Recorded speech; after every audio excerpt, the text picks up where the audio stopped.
미국과 이란이 이르면 14일 스위스 제네바에서 종전 양해각서를 체결할 가능성이 있다고 미국 블룸버그 통신이 현지 시간 11일 보도했습니다.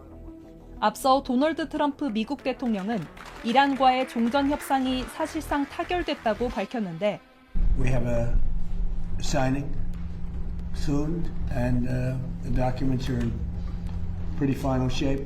So we'll see. We'll see. Very good. Should be done. That should be done pretty quickly.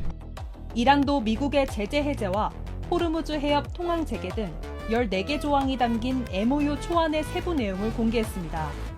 이란 메흐르 통신에 따르면 MOU 초안에는 레바논을 포함한 모든 전선에서의 즉각적이고 영구적인 전쟁 중단, 핵무기를 제조하지 않겠다는 이란의 약속 재확인 등의 내용도 포함됐습니다. 다만 과거에도 여러 차례 합의가 임박했다는 보도가 나왔지만 구체적인 성과로까진 이어지지 않았던 점 등을 고려하면 최종적으로 양국이 협상장에서 서명할 때까지는 긴장을 늦출 수 없다는 분위기도 감지됩니다. 하지만 대한민국 주가는 폭등입니다. 관련한 이야기 전문가와 이야기 나눠볼까요? 박근영 IBK 투자증권 부장님 박수로 맞이하겠습니다. 네. 안녕하세요, 박근영입니다. 네. 그 참 희한합니다. 주식이 올랐을 때 보시면 참 잘생겨 보여요. 근데 떨어졌을 때 오면 솔직히 약간 좀 꼴뱅이 쓰더라고요. 모르겠어요. 제가 그렇더라고 실제로. 예쁘게 봐주시면 좋죠. 너무 예뻐요 오늘. 네, 감사합니다. 고맙습니다. 오늘 이제 그 주식 이야기 분석 여러 방면으로 좀 해주실 텐데 네네. 일단 대한민국 주가에 가장 또 영향을 많이 미치는 요소 중에 하나가 지금 미국 이란 전쟁 상황 아니겠습니까? 그렇죠. 그래서 오늘은 요거는 간략하게만 정리하고 이제 주식 얘기로 좀 들어가도록 하겠습니다. 네. 전쟁 상황이 굉장히 위기감이 고조됐었는데 그래도 급 진전되는 모습을 보이고 있습니다. 트럼프가 완전히 그냥 다 박살낼 것처럼 얘기했잖아요. 그게 어제 밤까지였는데. 그렇습니다. 네. 근데 갑자기 SNS에 정반대 글을 올렸습니다. 네, 이란 최고 지도부까지 논의가 올라가서 승인을 받았다는 사실에 근거해 오늘 저녁 예정됐던 공습과 폭격을 취소했다. 그러더니 이제 실제로 또 트럼프가 본인 육성으로 또 입장을 낸 게 있거든요. 네, 우리는 방금 이란과의 전쟁에 관한 훌륭한 합의를 했다. 문서 최종 조율 단계만 남았다. 앞으로 며칠 내에 마무리가 될 것이며 아마 유럽에서 서명식이 열릴 것이다. 나는 참석하지 못하겠지만 벤스 부통령이 참석을 할 것이다. 문서에 서명하는 즉시 호르무즈 해협이 개방이 될 것이다. 가장 중요하게도 우리는 이란이 결코 핵무기를 보유하지 않기로 하는 합의를 했다. 매우 강력하고 세부적인 양해각서가 될 것이다. 와, 서명식 이야기까지 나와버렸어. 서명식 이야기까지 나와버렸습니다. 네. 이 합의 내용과 관련해서는요. 트럼프하고 네타냐후가 통화를 했나 봐요. 트럼프랑. 네. 그래서 이스라엘 네타냐후 총리실에서 내용과 관련해서 또 입장을 낸 게 있거든요. 네, 성명을 냈는데요. 트럼프 대통령이 오늘 네타냐후 총리와 통화를 했다. 이스라엘은 이번 양해각서의 당사국은 아니지만 네타냐후 총리는 향후 회담의 결과로 도출될 최종 합의안에 이란의 농축 우라늄 물질 제거, 우라늄 농축 인프라 해체, 미사일 생산 제한, 그리고 영내 대리 세력에 대한 이란의 지원 중단 등이 포함이 될 것이라는 트럼프 대통령의 확고한 약속에 감사를 표했다. 와, 근데 정말 이렇게까지 다 이란이 받아줬을까 그런 생각이 좀 들던데 그렇죠. 아니나 다를까 이란은 조금 다른 입장을 냈습니다. 네. 이란 외무부 대변인이 이제 입장을 냈는데요. 최종 결론에 도달하는 즉시 반드시 공식적으로 발표를 할 것이다. 미국은 이란이 압박을 받아 합의에 동의한 것처럼 몰아가고 있다. 그러나 우리는 절대 우리의 레드라인에서 물러서지 않을 것이다.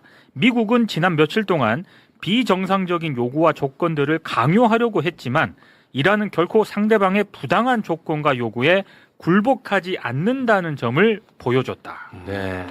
약간 요건 좀 아쉬운 내용인데 아무튼 그래도 서명식이란 단어까지 나왔잖아. 그렇죠. 네. 그래서 좀 이제는 진짜 얼마 남지 않은 것 같다. 그런 생각이 좀 듭니다. 네. 자, 이제 주가와 관련해서 우리 선생님이 저희를 좀 이끌어 주세요. 오늘 얼마나 폭등했는지. 네. 네, 트럼프 대통령이 합의에 이르렀다라는 이야기를 한 38번 정도 한 것 같습니다. 예, 38번 했더라고요. 네. 그래서 뭐 지금 이제 구체적인 안이 좀 나왔기 때문에 가능성은 그래도 최근보다는 좀 높게 좀 분석이 되고는 있는데 그래도 사인할 때까지는 조금은 긴장감이 아직은 좀 남아 있는 것 같습니다. 네. 그런 과정에서 최근에 이란과 미국의 약간 티격태격도 있었고 공격도 있었지 않습니까? 맞아요. 근데 그런 과정에서 지난번에 제가 유가가 튀지 않았다. 그렇습니다. 환율도 움직임이 별로 없었다. 이런 네. 것들 말씀드렸었는데 그런 것들이 어제 밤에는 그런 이야기가 이제 어느 정도 MOU가 가까워졌다 이야기를 하니까 유가가 96달러 선으로 WTI가 확 밀려버렸거든요. 네. 그런 것들이 조금은 이제 과거보다는 좀 더 신빙성이 높아지지 않을까라는 그렇습니다. 좀 생각을 하고 예. 있는 것 같고요. 시장도 그렇게 받아들이는 거죠. 네, 일부 좀 그런 쪽으로 해석을 하고는 있습니다. 좋아요. 자, 그래서 오늘 이제 트럼프 대통령이 6월 14일이 생일이잖아요. 네. 네. 그래서 우리가 누구 생일까지 알아야 되나 싶긴 한데. 그래서 생일 소원이 뭡니까 그랬더니 본인은 세계 평화가 소원이라고 이야기하고 함께 하겠습니다. 예, 최근에 좀 그랬다고 합니다. 그래서 네. 굉장히 하고 싶은 거죠. 6월 14일 전에 뭔가 좀 어나운스를 하고 싶은데 네. 그런 과정에서 이야기 나왔고 다행히 이제 유가도 좀 빠지면서 이제 문제는 어제 ECB 그러니까 유럽 쪽에서는 금리를 인상을 했습니다. 금리를 올렸어요. 유럽 쪽에서. 유럽은? 네.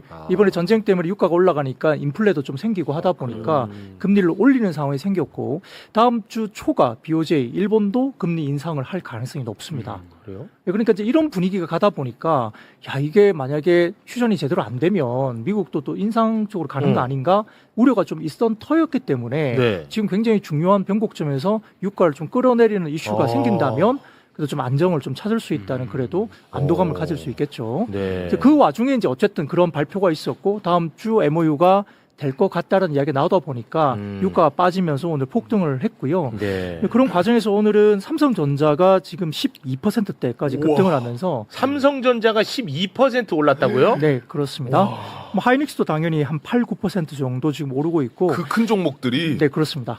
그 코스피가 지수 자체가 8,400포인트를 단숨에 넘기면서 8% 이상 지수가 또 올라갔죠. 대박이다 진짜. 아니 우와. 또 어떻게 이렇게 급등락이 커? 지난번 제가 지난주 어떤 배경을 가지고 자료를 좀 말씀드렸을 때 네. V 코스피가 막 이렇게 90 네, 넘어갔을 맞아요. 때 예. 아래 위로 엄청난 변동성이 이제 아래쪽도 그렇고 위쪽도 그렇고 있을 수 있다고 말씀드렸는데 네. 이제 그런 현상들이 지금 나타나고 있는 상황이고요. 와. 그래서 오늘은 뭐 삼성전자 등을 포함한 이제 반도체 중심으로 급등하게 나타났고 더군다나 이제 현대차 그룹 부품주들이 이제 로봇 관련된 이슈들이 좀 불거졌는데 이 골드만삭스가 한국 시장의 부품주가 로봇을 이끌 거라고 이제 우와. 분석 리포트를 냈습니다. 그래요? 그래서 오늘 HL 만도라든지 현대모비스 이게 이제 탑픽으로 이야기됐는데 HL 만도는 그 큰 회사가 상한가까지 올라갔고 와. 왜 지금 몇 번째 나오셨는데 HL 만도 얘기 처음 들었는데 나. 안 물어보셨잖아요. 안 물어보려. 위기 대응 능력 좋습니다. 아니 HL 만도 얘기 왜 안 했어요? 물어보시면 제가 대답할 수 있겠지만 뭐 그랬습니다. 예. 처음 들어보는 기업이긴 하다. 완전 처음 들어봤는데 이게 큰 회사예요, 근데. 네, 뭐 그러니까 현대차 그룹의 이제 계열사로서 계열사예요. 예, 모비스 계열사. 같은 경우도 현대 모비스도 굉장히 중요한 회사고 우리가 이제 휴머노이드 로봇을 만들면 전체 비용의 50%가 액추에이터라는 게 들어가는데요. 관절에. 관절에 예, 그 이제 현대차 그룹의 액추에이터, 그러니까 로봇에 들어가는 액추에이터가 전체 비용의 50%입니다. 근데 그 물량 중에 80%는 현대 모비스가 또 하기 때문에 현대 모비스. 상당히 좀 중요하게 이야기되는 거고 이제 골드만삭스 리포트에서는 탑픽을 또 HL 만도를 짚다 보니까 오늘 상한가 올라가기도 했고요. 또 현대 모비스 같은 경우는 이제 보스턴 다이내믹스가 만약에 상장을 하게 된다면 거기에서 이제 정의선 회장이 보스턴 다이내믹스 지분을 약 한 23% 가까이 갖고 있거든요. 네. 그러면 이제 보스턴 다이내믹스 상장을 하면서 정의선 회장이 저희가 한 6조 원 이상은 현금을 좀 만들 수 있지 않을까 생각을 하고 있는데 그렇게 되면 지배구조 개편으로 바로 넘어갈 수도 있다. 하게 되면 그 중심에 현대 모비스가 있다고 보면서 좀 길게라도 좀 좋은 주식으로 볼 수 있다라고 생각을 합니다. 네. 그런 주식도 움직임이 좀 있었고요. 자, 그 외에도 뭐 중동 정세가 빠르게 합의가 되니까 재건 기대감이 또 올라오지 않습니까? 결국 그러니까 건설주가 오늘 급등했는데 이제 뭐 GS 건설이나 이제 중동 지역에 좀 연관이 되어 있는 건설주가 좀 올라가면서 현대건설, 대우건설, 뭐 GS 건설, 중동 지역에 이미 좀 진출했던 그런 업체들이 좀 많이 올라왔고 건설 기계 쪽도 중동 쪽에 관련된 부분들 괜찮은 모습이고요. 최근에 좀 많이 올랐던 뭐 백화점이나 화장품 쪽은 소비재는 오늘 약간 미리 많이 올랐기 때문에 약간 차익실이 좀 나온 부분이 있었고요. 그리고 한국도 보면 하반기에 금리 인상 가능성이 굉장히 높게 점쳐지고 있습니다. 그러다 보니까 금융주, 은행이라든지 보험주 이런 쪽도 이제 금리 인상에 대한 수혜를 받을 수 있기 때문에 그런 쪽도 같이 움직였고요. 자, 코스닥 같은 경우는 2차 전지주가 역시 이제 큰 종목인데 에코프로나 에코브리엠 이런 종목들이 있는데 미국 쪽에서 이제 ESS라고 해서 전기 저장 장치가 있습니다. 최근에 전기차 수요도 유럽 쪽에서 좀 올라온다는 이야기도 있고 전기차 말고 이제 저장 장치가 있거든요. ESS라는 게 전기를 저장하는 장치인데 이 시장이 굉장히 커지고 있습니다. 거기에 대해서 미국 쪽에서 이제 중국산 제품에 대한 부분들 좀 배제를 하기 시작하다 보니까 그 유통에서 이제 한국과 관련된 ESS 굉장히 좀 부각이 나타날 수 있다. 그러면서 뭐 삼성 SDI나 뭐 LG 엔솔 그다음에 에코프로 그룹들 이런 것들이 좀 눈에 띄게 올라왔고요. 네. 근데 아까- 그 전기차로 이제 다 바뀔 거다 막 이런 예측들이 있었는데 왜 사람들 전기차 그렇게 많이 안 사요? 아직까지는 뭐 얼리 어답터들은 결국은 많이 이제 초반에 샀었고요. 그 다음에는 결국 이제 캐즘이라고 해서 일정 부분 사고 나면 가격의 저항도 좀 있을 수도 있고. 그러니까 왜냐하면 일반적인 내연기관보다는 좀 가격이 비싸고 보조금을 주지 않으면 좀 사기가 좀 껄끄러운 점도 있고요. 아직까지 그래도 이제 내연기관에 좀 익숙한 분들이 아직 있기 때문에 전기차 이제 손이 잘 안 나가는 잘안 사람도 나가요? 아직은 있을 수 있죠. 그리고 결국은 관건은 가격입니다. 그리고 배터리가 주행 거리가 되게 중요한데 한번 뭐 충전한 다음에 뭐 서울 부산 왔다 갔다 이 정도 나오면 괜찮은데 뭐 300km, 400km면 좀 애매하거든요. 그것 때문에 그래. 네. 그리고 현실적으로 이 우리가 내연기관은 기름이 떨어지면 그냥 주유소 가서 넣고 출발하면 되잖아요. 네. 그런데 전기차는 충전도 시간이 짧아지긴 했지만 걸리기도 하고 그렇다고 주유소처럼 어디든 바로바로 충전할 수 있는 데가 아니라 찾아다녀야 되는 불편함이 아직까지는 그래. 좀 존재해서 국내에서는 주저하시는 분들도 꽤 많이 있는 주변에서 것 이제 같아요. 한 번 완충해서 1000km까지 가면 그때는 폭발적으로 늘 것 같아요. 네, 그럴 수도 있고요. 뭐 충전소가 또 많아지면 더 좋겠고 이제 앞으로는 이제는 예전에 우리 핸드폰에 건전지 이렇게 끼워 놓고 빼고 해서 예전에 휴대폰 사면 2개씩 주고 그랬잖아요. 네. 그런 식으로 이제 배터리도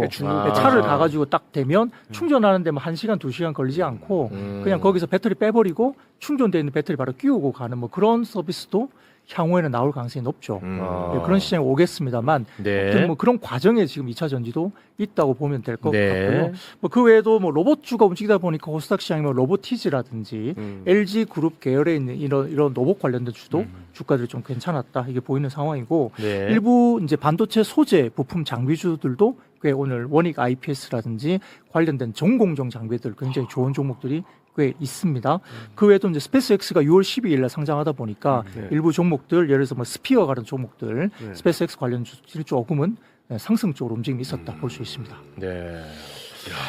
야, 그 하루에 뭐 한 8% 오르고 삼성전자가 12%, 12%. 네. 와. 그러니까 이게 1, 2주 사이에 무슨 코스피가 7,500까지 뭐 밀렸다 했다가 정신 차려보면 8,400까지 와 와, 있고. 정말 정신 없습니다. 그러니까요. 이건 아마 전문가도 정신 없을 거야. 처음 봤을 거야, 전문가분들도. 그렇죠. 지금 시대의 코스피 지수는 저도 처음 보고 여러분도 처음 보고 네. 다 같이 처음 보는 지수인데 그렇습니다. 적응을 해야죠. 네. 근데 아무튼 그 AI 반도체 이 스토리는 전혀 지금 변화가 없는 거는 맞죠?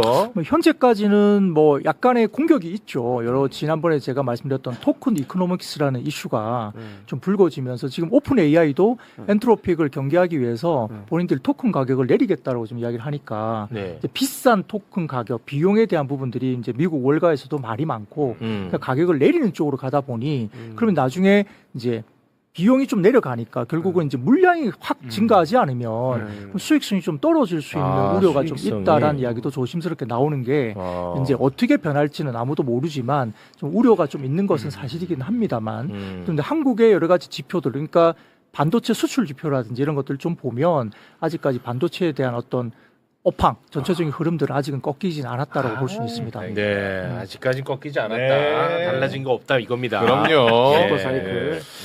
뭐만 하면 아무튼 뭐 거품 이야기가 나와버리니까. 네. 무슨 뭐 이 AI가 카푸치노냐고. 뭐만 하면 거품이야. 카푸치노 좋았습니다. 좋았습니다. 실생각하니까 애드립이 나오네. 애드립이 잘 나옵니다. 예. 고맙습니다. 오늘 마음껏 뱉어주십시오. 마음껏 뱉다가 하겠습니다. 네. 그러다가 또 기사 도배가 되겠습니다. 네. 혹시 또 더 짚어주실 부분 있을까요? 네, 그러면 이제 반도체가 좀 좋은 이야기가 나오는 게 몇 가지 자료를 좀 보여드리면요. 자료. 2번 자료를 한번 띄워주시면. 2번. 네. 자, 우리가 반도체를 볼 때 이제 반도체 업황이 꺾인다는 것을 뭘 보고 좀 알 수 있을까 고민이 되게 많아요. 이거 중요해. 아까 말씀드렸던 뭐 여러 가지 부분들이 좀 공격도 많이 받고 네. 토큰 가격도 이제 빠지면 좀 어렵지 않느냐. 그리고 제가 오라클 말씀드렸을 때 투자는 엄청나게 들어가는데 이 친구들이 이제 부채가 많이 쌓이니까 네. 부채를 계속 쌓아가면서 투자를 하니까 좀 어렵다. 네. 그래서 좀 오라클. 두렵지 않느냐 이런 이야기가 나오는데 네. 몇 가지 좀 지표가 있는데요. 자, 첫 번째로는 우리가 말하는 TSMC라는 대만 업체가 있습니다. 유명하죠. 패키징에 되게 유명한 글로벌 1위인데 자, 이 회사 관련된 캐파가 꺾이느냐를 좀 보는 게 첫 번째 자료입니다. 근데 그 캐파가 꺾이지 않고 있다는 게 여전히 나오고 증설을 계속 하고 있기 때문에 자, 그 부분의 첫 번째 조건은 아직까지 문제가 없다. 그리고 이제 수요가 있다 보니까 가격도 계속 올리거든요. 그래서 그것은 업황적으로 문제가 첫 번째 없다는 기준을 먼저 말씀드리고요. 네. 두 번째는 한국의 메모리 가격 아니 근데 관련해서 이거 그래프 뭔데 그러니까요. 띄어남아 놓고 본인 할 얘기만 해요. 바로 말씀드리겠습니다. 바로 좀 해줘요. 그래서 이 부분은 이제 두 번째 조건은 이제 우리가 반도체 볼 때 TSMC의 캐파가 꺾이느냐 부분이고요. 네. 두 번째는 수출 지표 가운데 수출. 디램의 수출의 킬로그램당 중량당 단가가 꺾이느냐 의미 있게 꺾이느냐를 좀 봐야 됩니다. 근데 이 사진을 보시면 오른쪽 보시면요. 오른쪽죠. 예, 디램의 중량 기준 수출 단가가 어때요? 올라가요. 계속 오르는데요? 네, 레코드 하이를 계속 찍고 있죠. 이게 최근 자료거든요. 최근 자료. 그러니까 최근 자료가 이렇게 나오고 있기 때문에 지금 6월달 1일부터 10일까지 잠정치인데 계속 올라가고 있습니다. 근데 디램은 그 고물상처럼 이렇게 그 중량 달아갖고 아니요. 판매를 해요? 아니 중량 달하고 판다는 게 아니고 고물상에서 이렇게 하거든. 중량 달아서 가네. 오늘 드리니. 요즘 철근값 좋아요. 이렇게 딱 해갖고 하거든. 네, 뭐 고물처럼 생각하면 안 되고 예. 금처럼 생각하셔야 되는데 네. 지금 이게 우리가 이제 지표로서 보게 되면 이게 물량이 좀 나가더라도 가격이 꺾여버리면 이게 물량으로 그냥 물량 뛰기로 한다고 생각하잖아요. 그러면 업황이 아주 좋게 보기는 아주 쉽지 않을 수도 있는데 이게 단가로 봤을 때 계속 단가가 올라간다는 것은 수요가 좀 강하게 계속 좀 유지가 된다는 거니까 결국 단가를 좀 봤을 때 이 단가가 올라가는 게 유지가 되고 있느냐가 두 번째로 우리가 볼 수 있는 엄청나네. 거고요. 네, 엄청납니다. 꺾이지 않고 있죠. 그 세 번째는 우리가 한국에서 우리가 HBM이라는 메모리를 우리가 유명하지 않습니까? HBM 예, 유명합니다. 하이닉스나 삼성전자가 하고 있는데 이 HBM이 원래는 엔비디아로 바로 주는 게 아닙니다. 그러니까 TSMC라는 대만 쪽으로 들어가서 패키징을 해서 이제 이렇게 들어가거든요. 그래요? 네. 이 얘기 왜 이제 했어? 안 물어보셨으니까. 알아야 물어보지. 알아야 물어보지. HBM이 만들어서 TSMC로 갔다가 네. 거기서 만들어서 네, 네. 엔비디아로 가요. 네, 뭐 그렇게 엔비디아 이제 걔는 뭐해 그럼? 또 있죠. 예, 뭐 여러 가지 다 팔죠. 뭐 조립해요? 베라루빈 이런 것도 개발도 하고요. 거기에 들어가는 걸 이제 TSMC가 이제 패키징을 해주는 건데, 네. 그러니까 결국 대만향 수출 지표를 보면 그것도 꺾이지 않으면 괜찮다.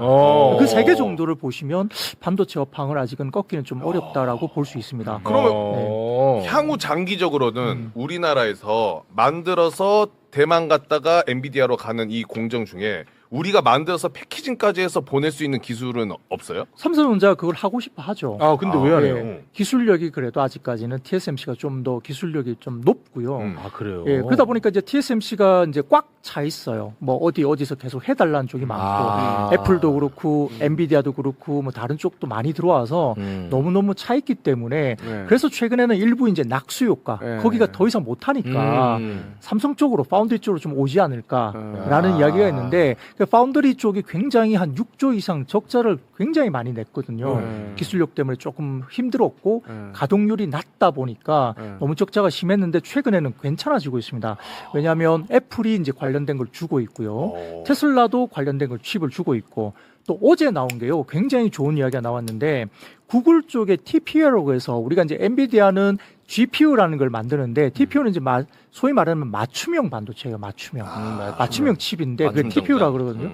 그런 종류인데 그게 구글이 만드는 게 있는데 그걸 엔비디아 쪽에서 이제 나가는 거가 비슷하게 TSMC 쪽으로 계속 뭔가를 줬는데 일정 부분을 삼성전자 쪽으로 좀 돌린다는 말이 있습니다. 와, 대박이네. 네, 그래서 이제 엔비디아 쪽에 관련된 부분들도 다 이제 TSMC가 하고 있지만 구글이 일부는 TSMC로 주고 어떤 I/O 이런 관련된 부분들은 일부 부분을 이제 삼성전자 파운드를 좀 준다. 그걸 이제 아주 공식적으로 좀 확인되고 있는 모습들이 나오고 있어서 그게 정말 가시화되면 이제 파운드리 쪽이 뭐 6조, 7조 막 적자를 내던 게 올해 하반기 정도부터는 흑자 전환도 되지 않을까?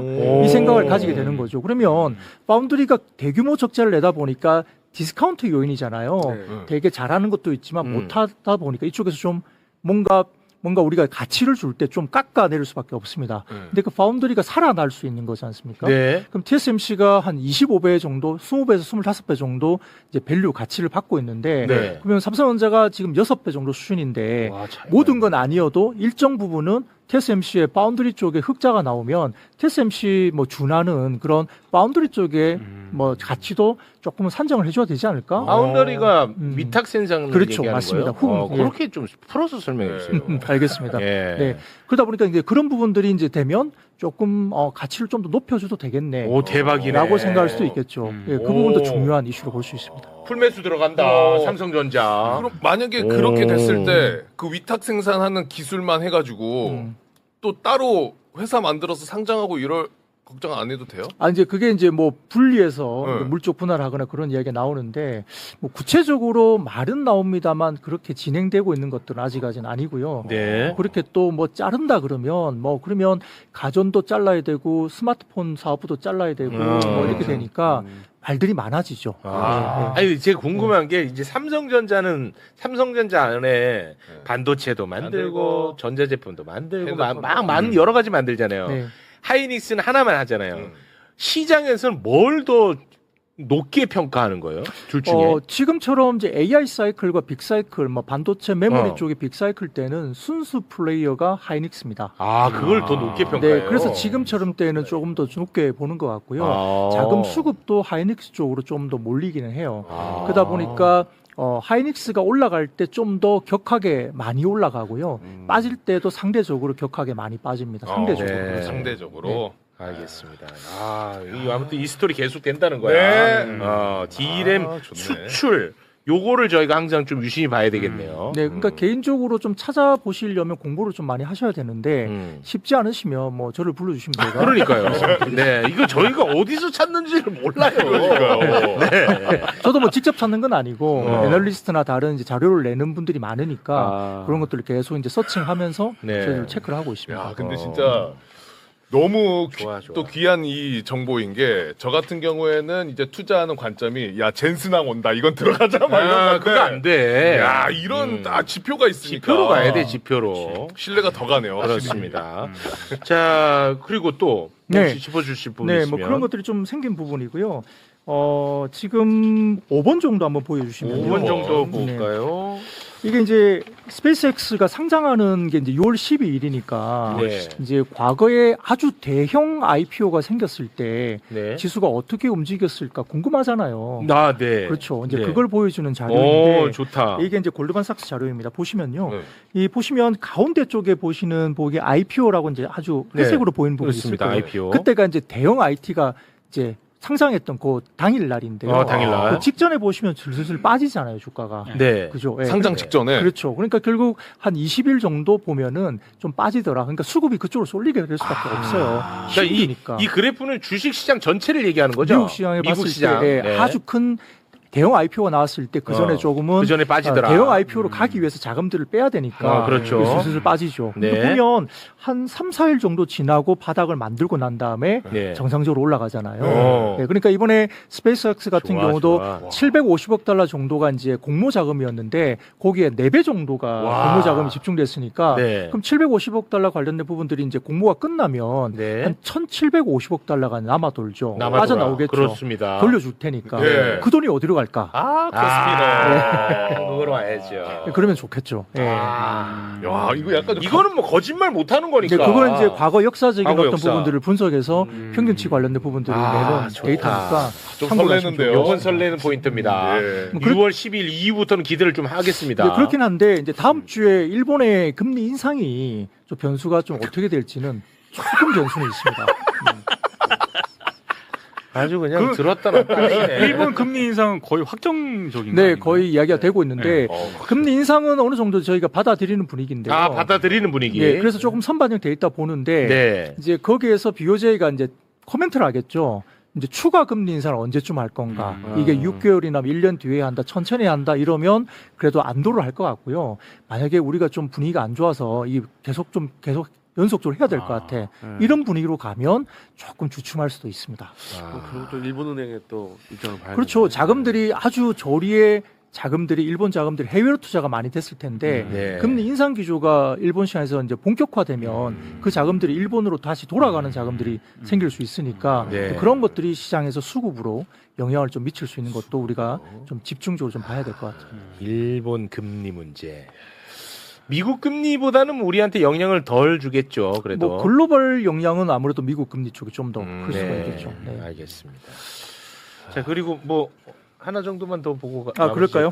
네. 예. 그러면 그 8번째 자료를 좀 보여주시면요. 8번 자료. 8번. 요것도 좀 설레는 자료예요. 아, 설레는 네. 자료입니까? 여기 보시면 예. 자 이게 이제 베라 루빈이라는 엔비디아 쪽의 새로운 모델이 나온 네, 것에 대해서 베라 이제 루빈. 기존 보시면 GB300이라는 게 아마 GB300. 하나가 있고 그 다음에 오른쪽에 베라 루빈 200 이렇게 해서 두 개가 비교가 되어 있는데요. VR 200. 그렇죠. 예. 가격이 보시면 이제 GB300 같은 거 보시면요. 가격이 약 한 400만 달러 정도가 되죠. 가격이 제일 아래쪽에 네, 보시면 맨 밑에 토탈. 네, 토탈 그게 보이죠. 네. 그리고 베라 루빈 200 같은 경우는 뭐 토탈 가격이 한 780만 달러 정도가 네. 됩니다. 가격이 당연히 신제품이 올라가는 한 겁니다. 2배 높네요. 네. 근데 중간쯤에 이제 핑크빛으로 보이는 게 메모리 쪽인데요. 메모리. GB300 같은 경우는 지금 400만 달러 가운데 37만 달러 정도니까 한 10% 남짓 정도 메모리가 이제 그 비중을 차지했습니다. 그죠? 네. 예. 근데 오른쪽에 보시면 780만 달러 속에 메모리가 어떻습니까? 200만 달러가. 뭐야? 예. 왜 이렇게 비싸? 그러니까 메모리가 그만큼 이제 가격도 오르고 비중이 엄청 높아지고 있는 거죠. 그러니까 메모리 쪽이 좋은 건 맞는 거예요, 확실히. 그 오른쪽에 보시면 435% 성장이 보였다. 지난번 모델보다, 그죠? 그러니까 메모리 쪽이 좋은 것은 이런 쪽에서 보일 수 있는 거고요. 와, 이게 좋네. 네.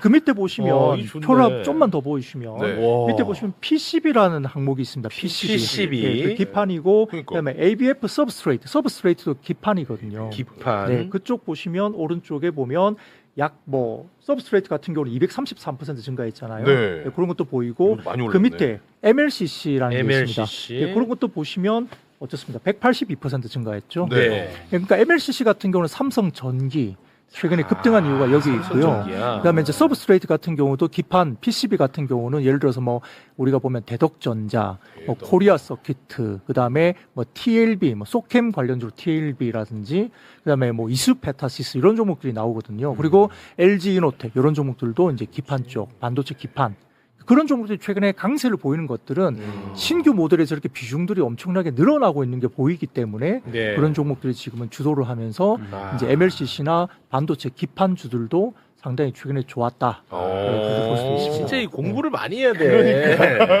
공부를 많이 해야 된다고. 와, 그러니까 이 자료를 보고 그러면은 이거 관련된 우리 코스피 코스닥에 어떤 종목이 있고 막 이런 것까지 공부를 해야 된다. 분석을 해야 되죠. 네. 그러니까 저 같은 사람이 밥 벌어 먹고 사는 거죠. 그렇습니다. 네. 유익한데요. 너무. 아, 너무 좋습니다. 네. 야, 이 베라 루빈 잘 만들었네. 베라 이 루빈. 메모리를 아주 그 때려 박았나 보네. 네, 그리고 이제 그 다음 모델들도 계속 올라가게 되면 메모리 비중이 점점 높아질 가능성이 아, 있죠. 좋습니다. 뭐 앞으로 이야기하게 될 온프레미스 AI나 뭐 엣지 디바이스라든지 뭐 온 디바이스 AI라든지 온 이런 것들이 디바이스. 시장에 오기 때문에 네. 점점점 시장이 확장되는 모습들을 우리가 좀 더 길게 보면 그런 시장으로 갈 거다라고 갈 보고 겁니다. 있습니다. 고맙습니다. 자, 그럼 오늘은 이쯤에서 좀 마무리를 짓도록 하겠습니다. 네. 아유, 너무 기분 좋았습니다. 진짜. 자, 그러면 우리 부장님과는 여기서 인사 나누겠습니다. 박근영 IBK 투자증권 부장님 대단히 고맙습니다. 네, 고맙습니다. 고맙습니다. 요 정도는 딱 좋은 것 같아. 딱 좋아, 깔끔해. 더 들어오면은 다 날라가. 맞아. 있던 것도 날라가. 네. 딱 좋았어. 좋습니다. 에라루빈이 아주 훌륭하네. 그러니까. 저는 그냥 물어보고 살랍니다. 그냥 부장님한테.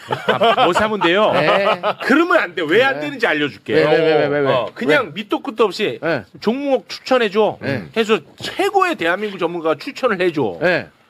그러면 이걸 내가 왜 추천받았는지, 이 스토리가 언제까지 가는지, 언제 꺾이는지 내가 몰라요. 심지어 어떤 기업인지도 모르고 살 수 그러면 있어. 이게 떨어질 때는 엄청 불안하고 오를 때는 또 더 이상 안 오를 것 같아서 네. 또 불안하고 네. 내려도 불안, 올라도 불안, 결국은 병 걸려요. 그래서 저같이 이제 초보자들 잘 모르고 공부하기 싫으면 ETF 사는 겁니다. ETF. ETF는 우리가 또 이제 그 한번 지수. 정리한 게 네, 있어요. 코스피료 지수로. 지수 잘 샀네. 지수. 지수. 네. 네. 고맙습니다.